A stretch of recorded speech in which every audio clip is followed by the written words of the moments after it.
Hey, this is John. Thanks for joining me for this video today. In this video, I'm going to be working on finishing Bandai's 1/144th scale Star Wars AT-AT Walker. Now, at this point, it's already been painted, and I've started the weathering process with streaking, using both airbrush streaking and dot filters. The dot filters were covered in a previous video specifically about doing that technique. So if you want to see how I got it to this point, then just take a look in the description below, and there's a link to that video if I remember to put it in the description. But anyway, you can find the video. Now, the next step I want to do is I want to do some panel lining, but I'm always cognizant, to use a $64 word, of the Bandai plastic bug.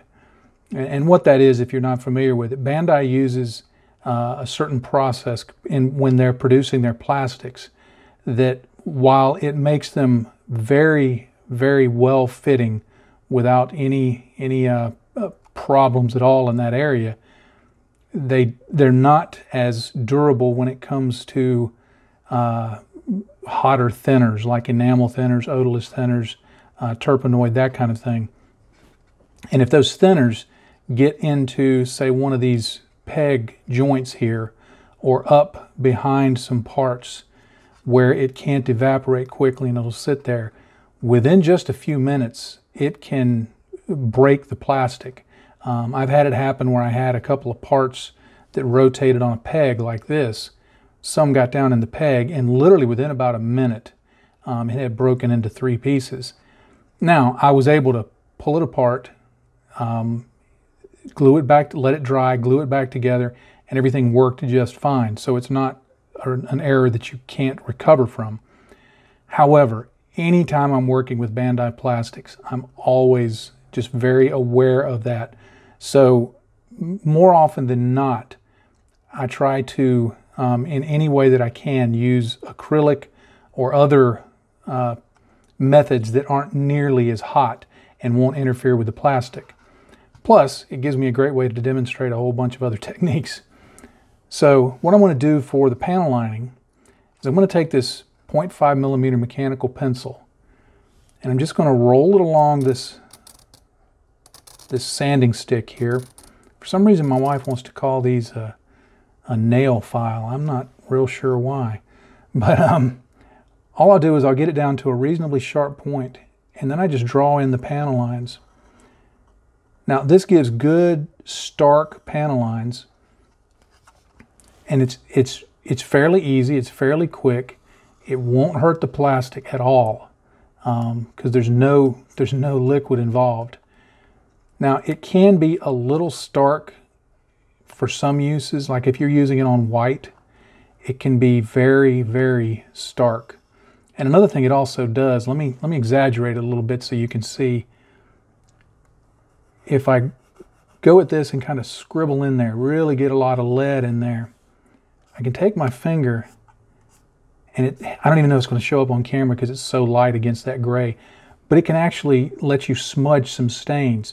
So if you're doing this against something that you want to be a little cleaner, maybe on white, or on a color that, you know, if you're trying to do a very clean, very, very factory fresh build, you might not want to use this technique for your panel lines because it can smear fairly easily.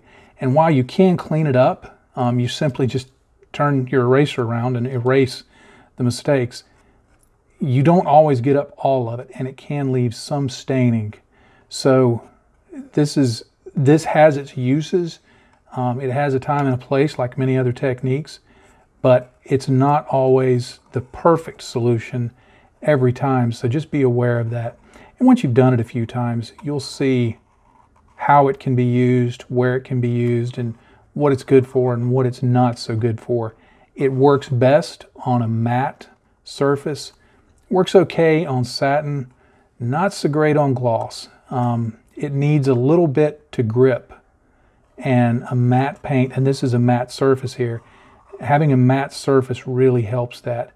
You can make it work on gloss, but it takes a whole lot more effort than you may want to put into it.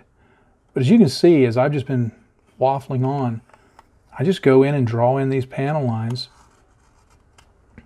and it does a pretty good job of it. Now, it's not always great around raised detail, especially smaller detail like this. So what I'll do is I'll come back later, and I'll demonstrate it, but I'll come back later and do a very restrained pen wash using some oils or enamels around that, so that I can get it to flow around it and it looks good, but it'll be well controlled so that it doesn't get into any of the places that I don't want.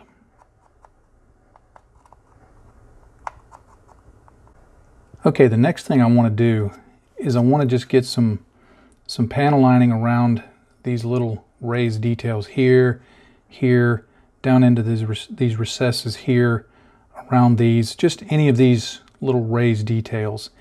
What I've got here, now you could use enamels. I personally just like using oils. I think oils are not quite as hot as enamels, but that's just a personal theory, not necessarily based on science. What I'm going to use is this oil brusher from Ammo of MIG, Starship Filth. And whenever they say these things don't leak, don't leave them sitting on their side for 3 months. You'll find out they can leak. Anyway, I've got this color Starship Filth. It's just kind of a grimy, browny color. It works really good for starships and I can't speak. It works really good for starships and other filthy things. What I did was I put just a few brushfuls in my palette here. And then I put in just a tiny drop, and I mean just a single drop of odorless thinner. And then once that I mixed it around and saw the consistency of it, I actually added a little more oil brusher, because what I wanted was a consistency that, if you can see how that runs down the side there, it really doesn't run that well. It takes a little while. So you want something that's just at the level of what I guess you could call sludge. And then I'm just going to go in and I'm going to put that in there, like in these recessed areas here. Now the benefit of this is, again, because we want to be cognizant of that Bandai plastic, this stuff won't run. Now, because it's on a flat surface, and by flat I mean it's finish, flat as opposed to gloss, you'll notice it bleeds a little bit. That's okay, because what I'll do, and again I'll demonstrate this, it bleeds into the matte coat. The matte coat, when you put a matte coat on a model, it actually produces a slightly, almost, it produces some texture on the surface that scatters the light. That's what makes the coating matte. But as you can see, when you put oil thinner like that on it and it spreads around, it reveals the texture. It reveals what's there. So I want to go in later and clean that up. And the cleanup will be easy. All I'll do is just use some odorless thinner to kind of blend that in.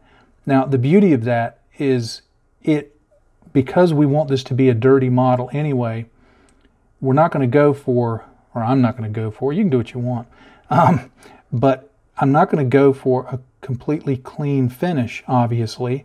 So when I blend it in, if it leaves a little bit of staining around it, that's fine, because by using my brush and a little bit of enamel thinner to blend that in, I'll be in control of how much gets blended and how much doesn't get blended.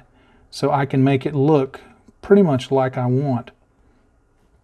Another thing to be aware of when you're using odorless thinners or the terpenoid or enamel thinners, they will interact with the pencil that we put down actually. Now, that's not a bad thing. If you know, the thinners get in there and it pulls some up, you can always put it back. But keep that in mind. If you flood a panel line with odorless enamel thinner or something like that, it can wash away that pencil line. And you can use that to your advantage. You can use that to smear it a little bit, to clean up a little bit. There's a lot of things you can do to make hay with that. But do be aware of it. So I'm going to continue adding this on, and then I'll show you the steps that I take to clean it up. All right, I've given the enamel, or rather the oil brushers, probably 15 minutes to dry. I went around and did the other sides of the model, and for this part, and that gave this time to dry. Now, what I've got here in my palette, I have some odorless thinner. Now, this is actually Weber's odorless terpenoid. You can get it at most hobby stores, at least here in the U.S., for, I don't know, I think it's $13, but it's a fairly big bottle. It's the cost per ounce is very good, and I've gone years with just one of them. I don't know if it's the same chemical makeup as your odorless enamel thinners, but it seems to work the same way. I've used them interchangeably. I've even done, I'm such a nut about stuff like this, I've even done kind of, I guess you'd say, a blind taste test. I'd put one in one palette and one in another, and you know, would use them interchangeably to see if I saw any difference. And after a while, I couldn't remember which one was which, and they both behave the same way. So I like to use that, but just any odorless thinner will do. And I'm just getting this small, cheap brush here. It's just a synthetic brush. And I'm going to damp off most of it there on the palette. And then I'm going to touch it to the paper towel a couple of more times. And all I'm going to do here, if I can keep this in focus, is I'm just going to go in. Whoops, sorry about tapping the camera there. That was my optimizer. I'm just going to go in and just blend the edges of that away. There's no great science to it. It's not so much cleaning it up as it is smearing it around so that you're left with a little bit of a streaky, dirty look. And I do it by bouncing the brush along sometimes, which helps spread it out. And then you can bounce it away from it. You see the way that developed that stain there? And if you want that to stay, that's fine. If you don't, you just bring it down. But you can bounce it around like that. You can do deliberate wiping motions. I could streak it down like that, bring that down, let that dry for a few minutes, and then clean that up to make it look less like a middle-aged fat guy smeared something and more like a stain.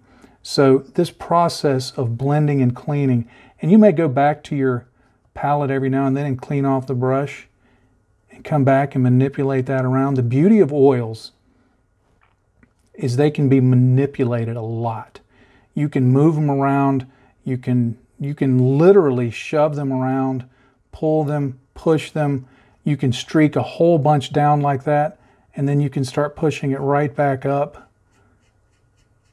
like that. You can come in later and begin blending in the edges and cleaning that off. You can even take your finger and just smear it. They're really flexible. And it's kind of a shame that Bandai, I mean, I'm glad Bandai plastics fit as well as they do, but it's kind of a shame they're not more durable, because I think it would be really fun to just go to town with oils and things. Now, I see people do it. You probably see it in videos. And, you know, most of the time you can get away with it without too many problems, especially if you've primed well. But I tend to choose a more conservative route, in that if I know that a technique might create problems and I've got other techniques that can mitigate that problem or avoid it, then I'll go for those, just to make life a little easier on me. But all I do is just go around and just clean these up like this. Just push them around, move them around, and get them to do what I want until I get the effect that I'm going for. Okay, you can see where I've worked this for a few more minutes, and you can see the streaks and the stains that I've developed.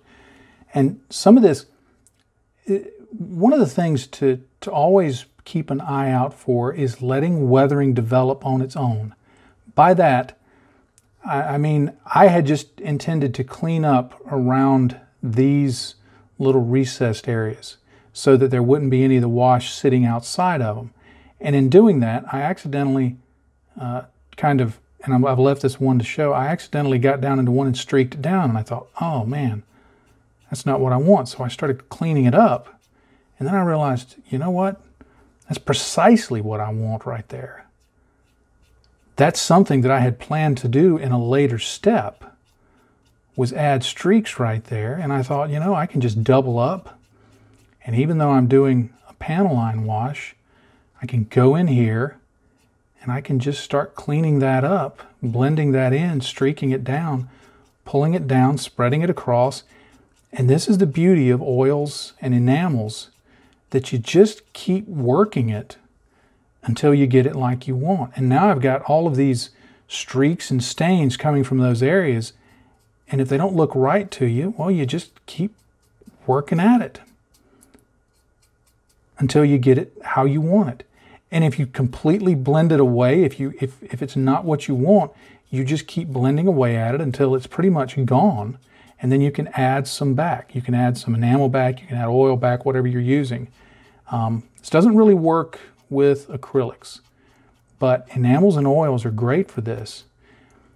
And you can even come back, depending on the oil type, you can come back as much as several days later. Now these oil brushers, they tend to be set in place generally within about 24 hours, maybe going out to 48. If you were using artist tube oils, you may be able to manipulate them for up to a week. They can take a long time to dry. Probably not that long when they're this thin, but you've got plenty of working time. But as you can see, I took a streaked surface and made it even more streaked, because I really want this thing to be dirty. I'm going to be adding in a lot more weathering as we go through this video. But if you've not used enamels and oils in your weathering, I highly recommend that you get, you know, a few dark colors that maybe would just be good for streaking and staining and stuff like that. Maybe find an old model if you don't want to do it on one of your new production ones, and just experiment with it and see how flexible they are to use to get the look that you want, to really age and weather and just give weight to a model. Okay, I've finished up the sides of this, and I'm pretty happy with how that looks. Now I'll need to set this aside overnight to dry, so there's not a whole lot left I can do. However, you'll notice I didn't put any kind of weathering into this little area here. This, if I remember correctly, and I could look at the instructions to reference it, but I'm not going to bother. I believe this was a part that popped up from underneath, so there is some connection there. And while I want this to be grimy, I don't want the thinners to be able to get down in there. Plus there's some areas up under here that aren't really going to be seen, but I want to make sure they get some grime. So I want to do something to just in case anybody happens to look up underneath this guy's skirt, then there will be something there. But I don't want to have to worry about the plastic. For that, I turned to Citadel's non-oil. Now, this is an acrylic product, and you want to give it a really good shake before you use it. But this is much more Bandai plastic friendly. I've heard a few folks say that you have to watch out using this, that it can create problems. I've never had it happen. And I've used it quite liberally on Bandai plastic, so I'm not gonna declare those folks wrong, because I don't want to counter what they may have encountered in their own usage. But I'll just say I've never had any problems using it. And all I'm going to do is just completely coat this right here with this non-oil, because this is an area of some mechanical parts. I know it's going to get grimy. If I get a few tide marks or stains, I'm not going to worry about that in the least, because this is going to get grimy. In fact, I want it to be heavy in here. I want it to be a focal point. And I'll actually go back in here and do a little painting over this once I have this in place, just to set off some of the details. But that'll dry fairly quick. It'll dry matte. so that it won't impart any gloss to the model. And then I'm going to use this same stuff, and I'm just going to go underneath here, and I'm just going to heavily put that in there. I'm not going to try to be neat, not going to try to avoid too much pooling. There's a lot mechanical going on in here, so it would be normal for it to be quite dirty. Now, if you do get too much of it, you can move it around, you can spread it out with your brush, you can come back later and dry brush over this, which will hide some of any pooling or tide marks that it leaves. But it's a great product to use with Bandai plastics because it's much more friendly to them. Well, that's a big old thumbprint I got there. I wonder how I did that. But you'll see, again, I'm not being particularly neat about it. I'm holding it up, kind of letting it run down that way so that any excess is going to be more towards the bottom than the top, or the top rather than the bottom, I guess. Just so that if there's any pooling, it's going to be closer to out of line of sight. And I can go back, and what does pool, I can just move it around here. This won't be seen, so it doesn't really matter. But it just gives something that if somebody does happen to look up in there, they're going to see dirt and grime and all those other things. And like I said, you can add other effects over the top of this to kind of hide any pooling that may happen. But it's a quick way that you don't have to worry about it damaging the Bandai plastic in any way to add some streaks and grime and weathering. Okay, it took me a few hours, but I have the panel lining done and continued with the staining and streaking that I demonstrated that, can result from that. Some is a little more stark than others. I tried to make some variation here and there, so you've got areas that have more distinct stains that I'll go back later and enhance. Some that it's a little less. I did I guess you'd say his head, and it's looking pretty good, I think. The undersides, I did them, but there's still going to be more work on these because there's so much mechanical stuff going on there. I plan later when I'm doing more fluid stains and things like that to really hit on this one a little harder because that area would, for obvious reasons, get a lot of wear and tear. And then, of course, I did all 4 of the legs and just started their panel lining, and then there'll be other effects added. Now, what I want to do next is talk about the chipping a little bit.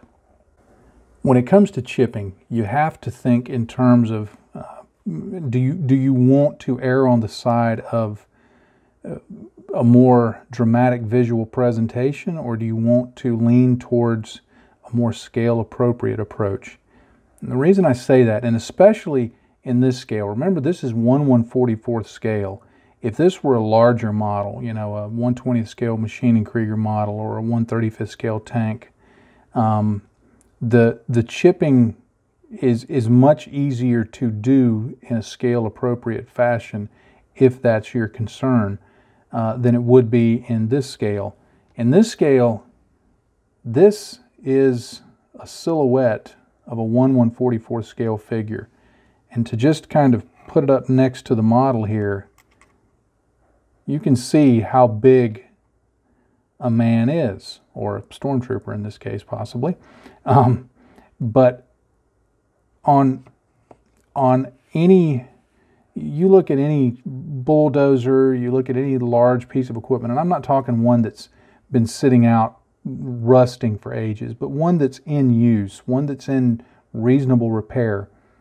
There will be some areas on industrial equipment where, the front of the bulldozer blade, the paint chips off that, we understand that. But on the rest of it, there are generally going to be areas where the largest single chip is maybe no bigger than a man's head in terms of its size.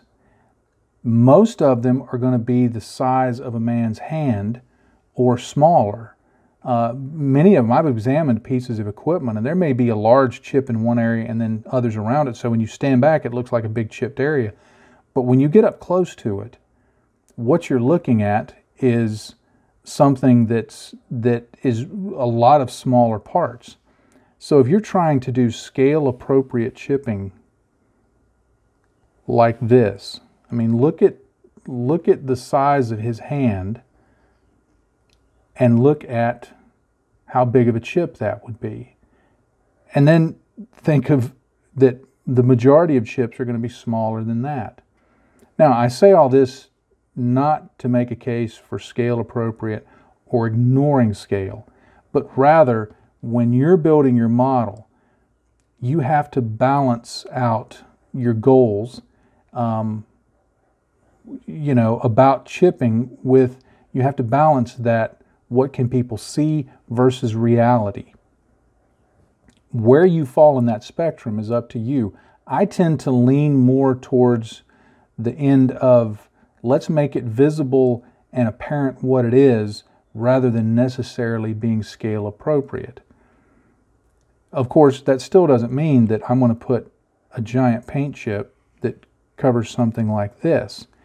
I'm still going to consider the scale when I'm chipping, but we may exaggerate it a little if we want people to be able to see it. If you're the only one who's ever going to see it, it's going to sit on your shelf, you do what makes you happy. But if you're going to be showing this to people, if it's going to potentially be in a contest, you have to think of how others will see it, how they'll perceive it, and what you're wanting them to take away from it. One other factor to consider when doing your chipping is, where is the chipping most likely going to occur?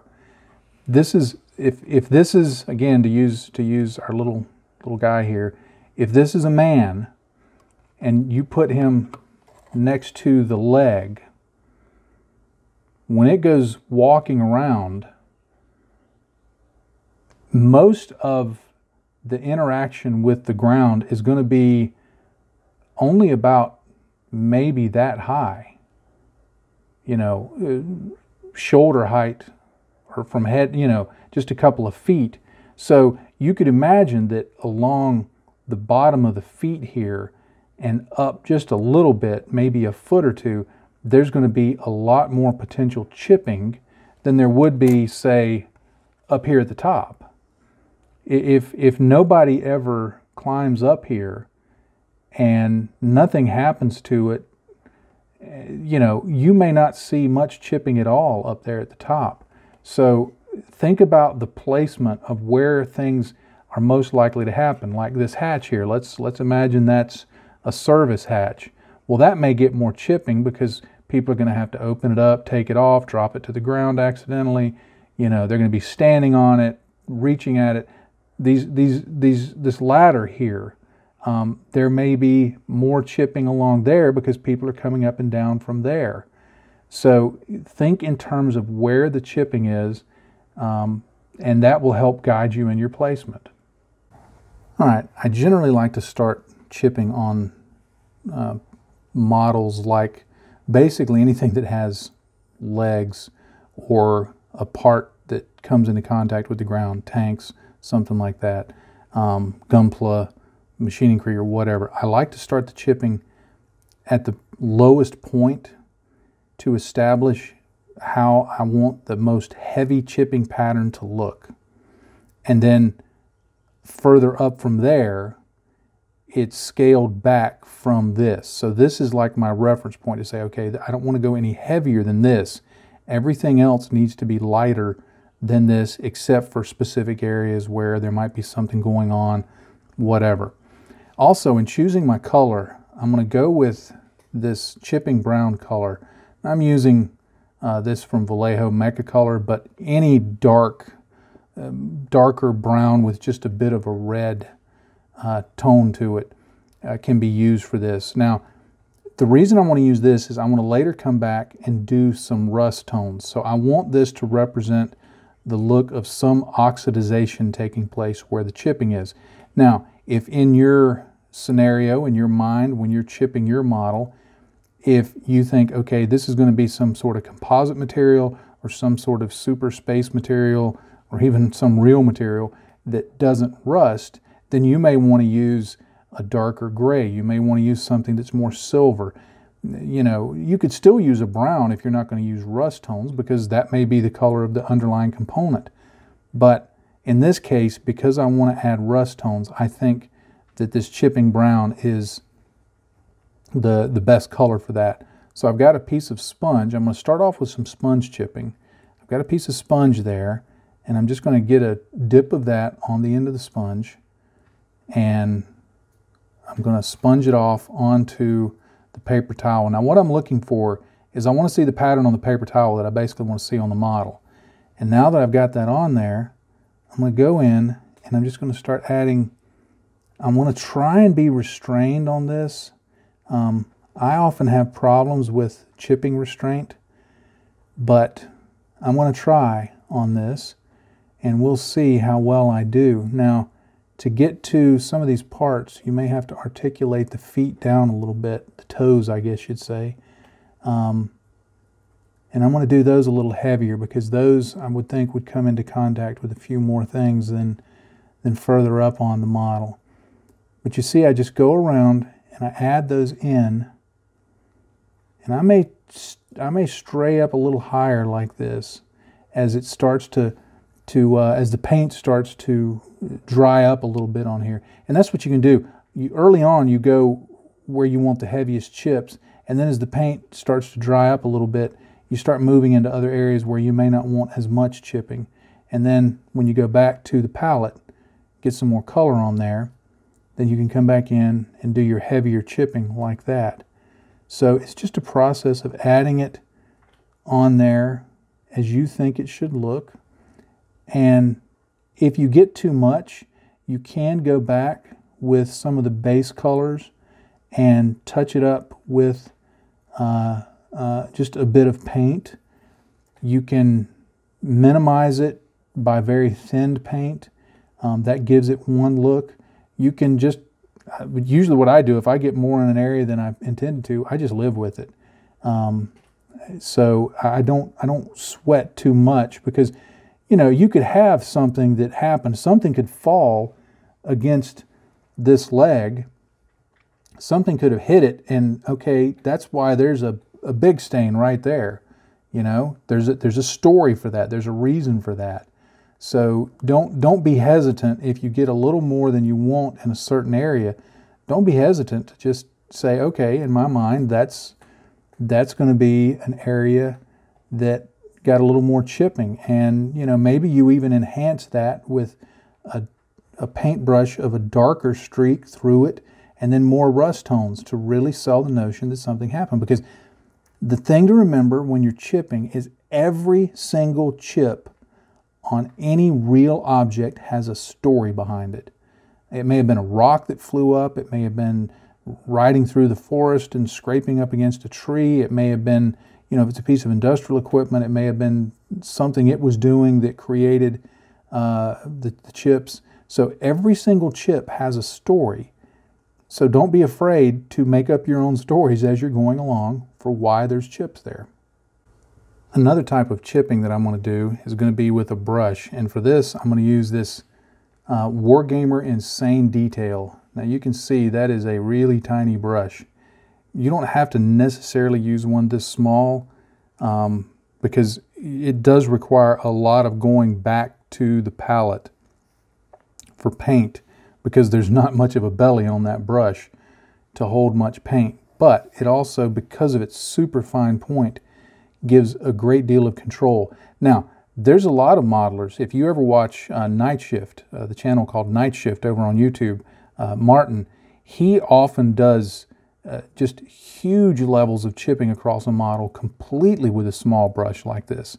And it takes him quite a while, but it looks really good, and he's got a great hand for it, and it looks amazing. My hand is not as practiced with this. I tend to use sponge chipping as the basis for most of my chipping, and then I use brush chipping to go back in and join chips together or make specific streaks or do, you know, certain patterns. But you can use brush chipping as your primary form of chipping. But all I want to do here, just to demonstrate, and I'll be doing it in a lot of places across the suit, or rather across the model, but all I'm going to do is get a little bit of paint in there, and I'm just going to go in, and I like to move my hand back from the end of the brush so that I introduce, my hand shakes a little bit, but I want to take advantage of that, and I'll just come along here and begin drawing in, just letting it kind of bounce along and bringing in little patterns to join some of those chips together. Because right here, as I talked about, I decided I want to make this area look like something more substantial happened here. And I want to get a little more control in terms of chip shape and vectoring than I can with a sponge. So you see, I've developed that area, and that's a very heavily chipped area in terms of scale, but it will allow me to develop some great rust tones from there and other things happening. So that'll be kind of a feature. And I made sure to do it on the outside of the foot rather than the inside of the foot so that people will be able to see it. And so what I'm going to do on the other legs and to some extent on the rest of the model, though at a much lighter scale, is I'm going to go in and continue to add sponge chips and these brush chips all across the model until I get it chipped to the point that I want. Earlier I demonstrated using a pencil for panel lining, and it works great for that. Another thing it can be used for is chipping, especially very fine, very precise chipping. And all I'm going to do is, just like I did before, I'm going to use this sanding stick just to kind of sharpen up the point on the pencil. And then what I'll do is I'll just look for areas that I want to add some very fine chipping, maybe along here, you know, imagining that's where that panel opens and that's where somebody may be reaching for it. You know, maybe as people are climbing up on it, there may be chips here. So I want to add some chipping there. And then certainly, you know, imagining this door opening to the left or to the right, there may be chipping along here as people are climbing up that ladder and stepping in right there at that opening. So I'm going to do it just below that panel line, and I may go a little heavier. Now, you may be thinking, well, yeah, but that's not a brown color. No, it's not. But at this size, it's going to look like chips down to an underlying metallic surface. And if I want to add rust tones later, I can add that over that, and that will sell that as rust tone. But at the size that I'm doing these chips, this very small size, very fine, the color is less important than the notion you're trying to sell. So, and just like with the sponge chips, you can do an area of very fine dots that from a distance look like a larger chip, and then go in with your brush and add to that chipping just a little bit to sell maybe the middle of that is larger, and then develop a rust stain from that. So the pencil is another great way of adding chipping, that especially in a scale like this, but it works great at any scale, but especially at a scale like this, to introduce those really fine chips that you would see if this were a real object, especially as it is higher up on the model. But again, keep in mind, if you're thinking in terms of people viewing this, you may not want to see how fine you can get your chips in terms of scale, but rather how you can develop interesting things around the model that invites the viewer to take a further look. So it's all very, very subjective. You have to decide, but that's the things to consider when using any of your chipping mediums. One other quick thing I wanted to point out, I tried to show it earlier, but against the gray, and it was so subtle it wasn't really seen. But you can do some pretty cool streaking effects with this pencil. Let me try it here, and I'll draw it in. I'm gonna draw it in like it's a place of heavier chipping, like this. So you can see right there where I did those chips, but I can take my finger and draw that down and get some little very fine streaks. You can even use odorless thinner to blend that in to streak it a little more. Now it'll go away real quick if you're not careful. But let's say you want to streak right here. You can just draw that line in just like that, and then begin lightly pulling it down. And you can sell that as a streak, and you can go back later and add further things over that, rust or other mediums, to sell that. So your pencil, mechanical pencil, can be a very useful tool for a lot of different things. I keep dropping in with these another note things, but I keep thinking of things as I'm working through this. Another thing that chipping can do for you is, like, you see how you've got this edge right here. This may not be as apparent when viewed from a distance, that that's an edge, that there's some depth there. By adding just a little chipping along there, and especially where three corners meet, like that, what you can do is kind of help guide the eye to see where the shapes are. You don't necessarily have to fill in the whole thing, but it helps when somebody's looking at it to draw out those edges and see those different volumes on the model. It's what, if you're familiar with Games Workshop and a lot of miniature painting, there's a style of painting where they paint lighter edges on all of these things like this so that the volumes stand out more. Now, it's a stylistic approach and it has its place, but you know, on this, I don't know that that would work. But by doing those chips, when somebody's looking at it, I help establish the volumes, the shapes that are on the model. All right, I have the chipping done around the model. I did just a little bit up here because I figured this area wouldn't get chipped a whole lot. You can principally see it down here towards the bottom edge right there, and there's a few others around there.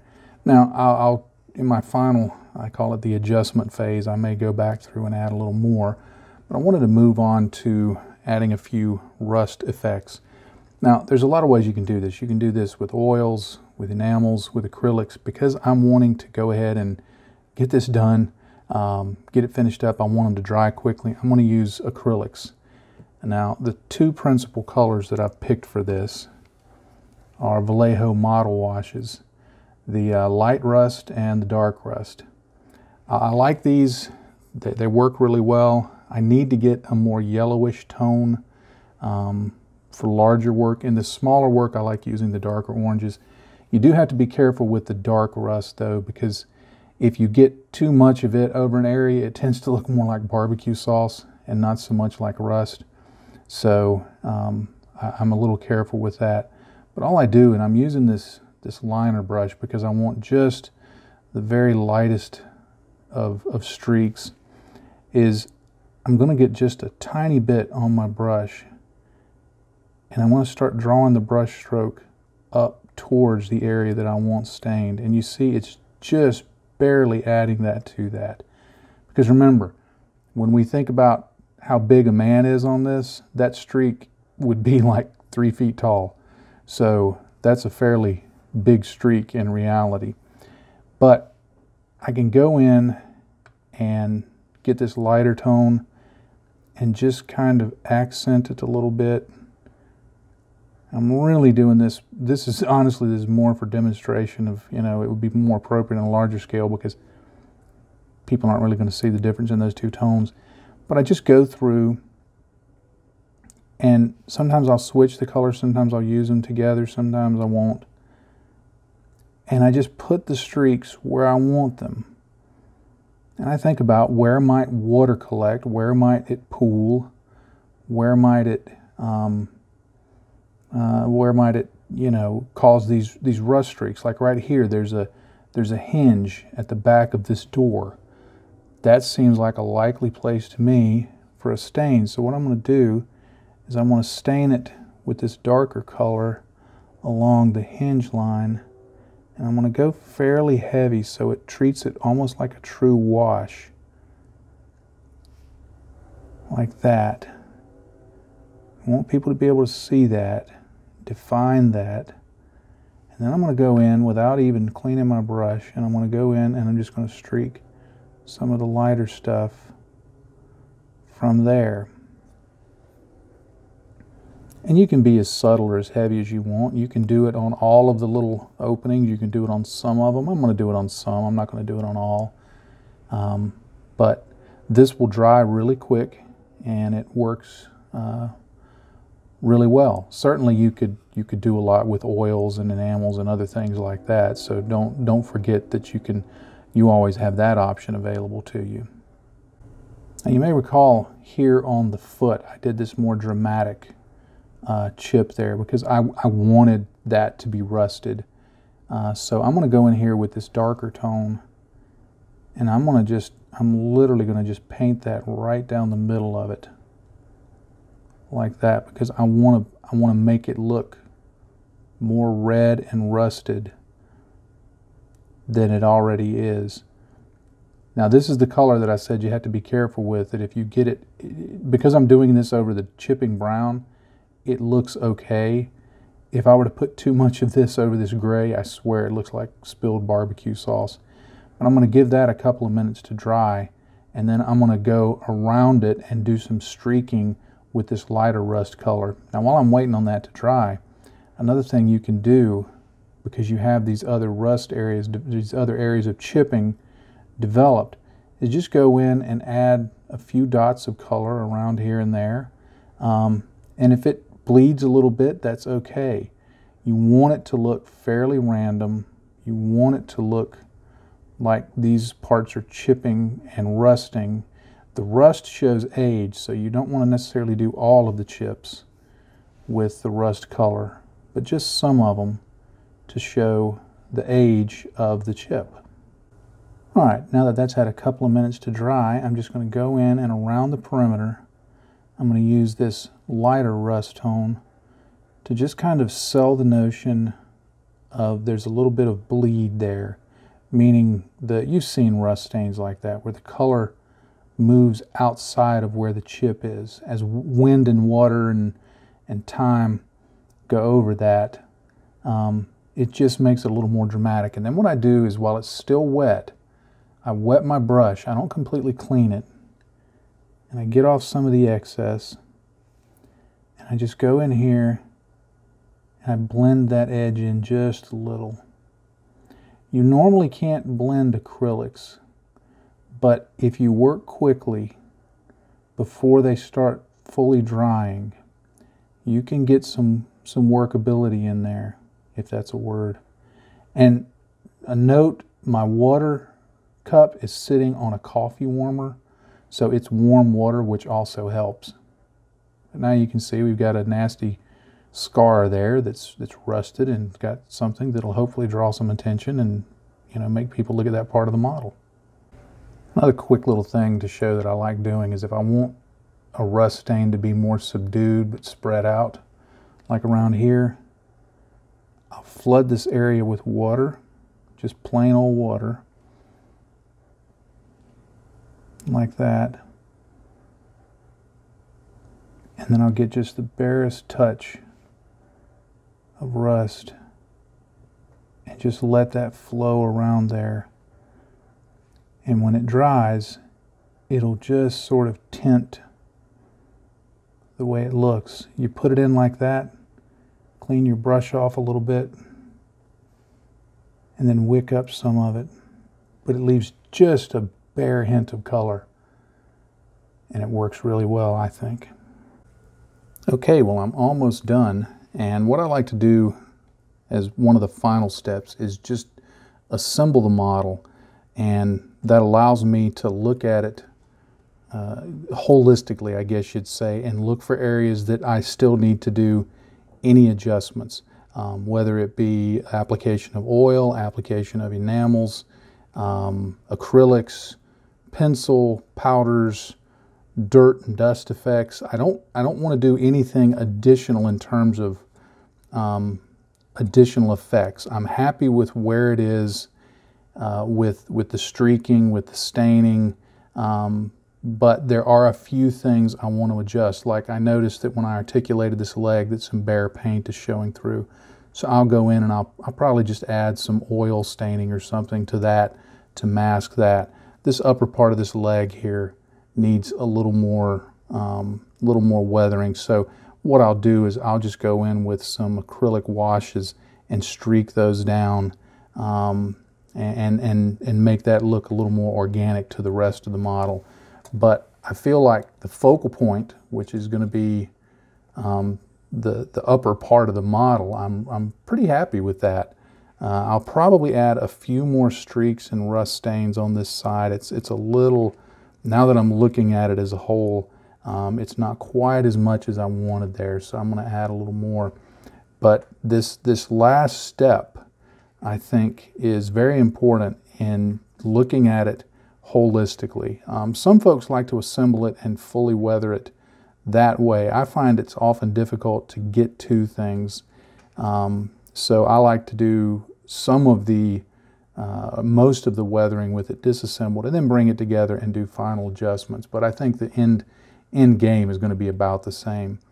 But you can see he's looking pretty beat up and weathered and ready to stomp onto Hoth and go searching for those rebels and do whatever it is that AT-AT walkers do when they're angry at people. All right, well, I think I'm going to call this guy done. I went in and added some additional staining up around the legs here. I wasn't happy with the level of it I had there, and just a few splatters and stains and chips and tiny streaks. You know, the whole process took maybe 15 minutes, but I just had most of the products that I've been using throughout this video sitting out, and where I thought it needed it, I added some additional abuse to the model. But I like where he's at. Certainly, if you're building this model, you could do less weathering than this, of course. And, you know, I could have sat here and added more to it. I've always felt that there's not, in my mind, when I'm building a model, there's rarely a point that I feel like, okay, finishing is a precise point. I think you get to a spectrum, I guess you'd say, where you enter into the zone where you could start calling it finished, and then there's a zone where maybe you've over-finished it, and you're just looking for I'm looking for somewhere in between to call it finished. So I like where it's at. And I've also, I enjoyed this model thoroughly. I mean, it's a great model, but just as with any project, I enjoy the process of building much more than the end result, because this will go on my shelf for a while. I'll try and sell it on eBay. It may end up in somebody else's house. If it sits on my shelf, honestly, I'll never look at it again. It'll collect dust. So I enjoy the process. So I really, while I've thoroughly enjoyed the process of this, now that I'm at the end of it, I'm ready to move on to the next thing.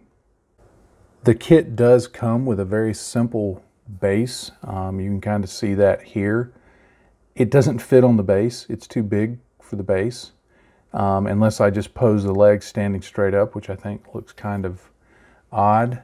So I'm not really going to do this on a base, or I may later decide to do one. I doubt it, but it's lacking in that area. I think it would be nice if there were a larger base and maybe some of the, you know, little elements from The Empire Strikes Back perhaps on the ground that might make it look good. I will be taking additional photos of this model and putting those on my blog. There will be a link in the description below to that, so be sure and take a look at that. And if you want to see additional images, just click that link, and you can kind of see some of the elements up close, better than I can do in this video. Thank you so much for watching this video. If you're still watching at this point, I appreciate you hanging in there and being an Iron Man. I know it's kind of long, but I just really wanted to cover thoroughly the steps that I took into finishing this model. And of course, these steps can be applied to any model, really. There's nothing There's nothing revolutionary about anything I've done here. It's really just a matter of layering up various simple techniques using some common products to give what I think is a pretty good depth of finish to a model. So these can be applied anywhere, but certainly this kit is just perfectly designed for weathering like this. So again, thank you for watching. Thank you for following me on social media, whether it's Facebook, Instagram, or Twitter. I am grateful for that. If you would, please click down here in the link down there to subscribe, and hit the little bell icon to subscribe to this YouTube channel so you'll know when I have new videos coming out. That would help me out a whole lot. And another way you can help is if you like the work I do and you want to help support me monetarily, there is a link below, down there somewhere, to Patreon, and I have various levels of support that you can choose there that come with different rewards. So if you would consider taking a look at that, I would be most very grateful for that. And if you're already a Patreon supporter, thank you so much for doing so. It means so much to my family and I. It allows me to do this that I do, that we could not otherwise afford for me to do at the pace that I do it, and with the materials and the equipment that I need to do all of the videos and stuff. So thank you very much for that. It's not lost on me that at this time that's a significant decision for many people, and I am most grateful for that. And as I always say, in this hobby, if you're not having fun, you're doing it wrong. Happy day to you, friends. Bye-bye.